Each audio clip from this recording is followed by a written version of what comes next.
It actually brings Christ joy for us to come to Him, because He's the only one who has the cure for the contagious disease that we call sin.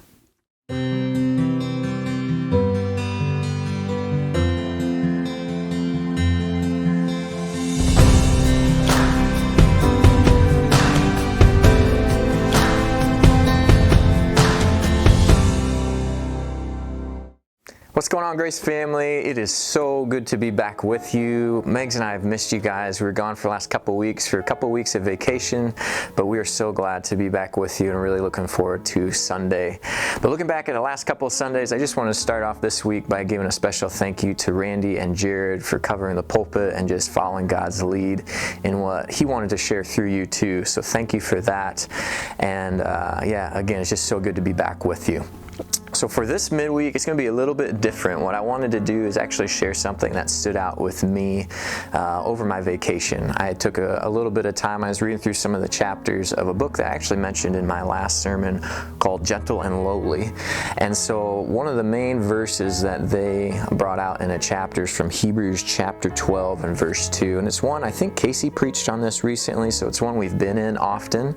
But I just want to read it again, just give a little bit of perspective from where God was leading me on my vacation, hopefully bring some encouragement to you in your week. So this is Hebrews 12, and it's verse 2. And it just says, looking to Jesus, the founder and perfecter of our faith, who for the joy that was set before Him endured the cross. And it's that key word, joy, that I really wanted to focus in on this morning. And I wanted to read an excerpt from that book that I mentioned. And they talk about that term joy specifically, and how in the world, when we're talking about sin, we're talking about the cross, we're talking about that whole conversation, how could that be moments of joy for Jesus? And so I'm going to read a couple sentences and just expand on that a little bit. It says, His joy, so Jesus' joy, increases to the degree that the sick come to Him for help and healing. It's the whole reason He came. How much more if the diseased are not strangers but His own family? So with us and so with Christ. He does not get flustered and frustrated when we come to Him for fresh forgiveness, for renewed pardon, with distress and the need and emptiness. That's the whole point. It's what He came to heal. He went down into the horror of death and plunged out through the other side in order to provide a limitless supply of mercy and grace to His people. And that first phrase, His joy increases to the degree that the sick come to Him for help and healing. And so before that, they kind of use this illustration of a doctor who goes into a primitive tribe and they've got this contagious disease going on. And he's found the cure. And so he's going to this tribe and he's got it with them.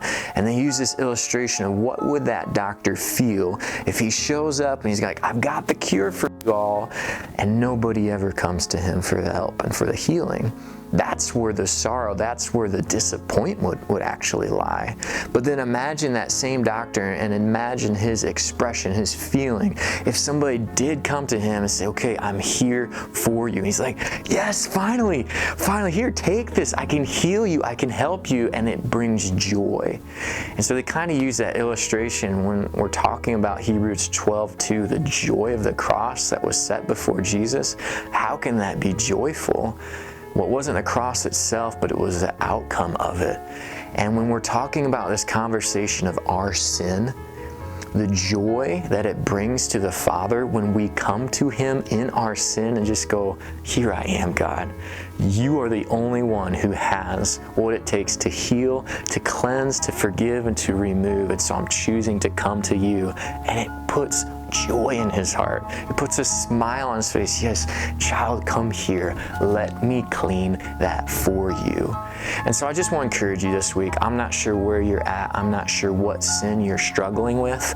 But the lie of the enemy is that when we sin, we need to hide. We need to hide in shame. We need to hide in guilt. We need to separate ourselves from God. Don't go to Him. He's disappointed. He's angry. He doesn't want to be with you. That's all lies from the enemy. It actually brings Christ joy for us to come to Him, because He's the only one who has the cure for the contagious disease that we call sin. And so that's my encouragement for you this week. Take your sin, take your shortcomings, take your mistakes, no matter how often they pop up. Always go to Jesus. Fix your eyes on Jesus, the author and perfecter of our faith, because it brings him joy when we bring our sickness to him, because he's the only one that can heal it. So anyway, a couple of thoughts for you. Hopefully that meets you well. Hopefully you find encouragement in that and can really apply that and live that out and never feel like you can't return to the Father. That's why Jesus came. We have access to him forever, forgiveness through him and through his blood. So live that out. We're going to talk a little bit more about that this week as we're continuing in with our invite series. So the invitation and challenge of Jesus, the invitation this week is simply follow me. And then we're going to look at a challenge from Matthew chapter 9. It's going to be 9 through 13. So read that ahead of time. I look forward to learning alongside of you and seeing what God has for us. In the meantime, it's great to be back with you. Really looking forward to seeing you Sunday morning at 9 a.m.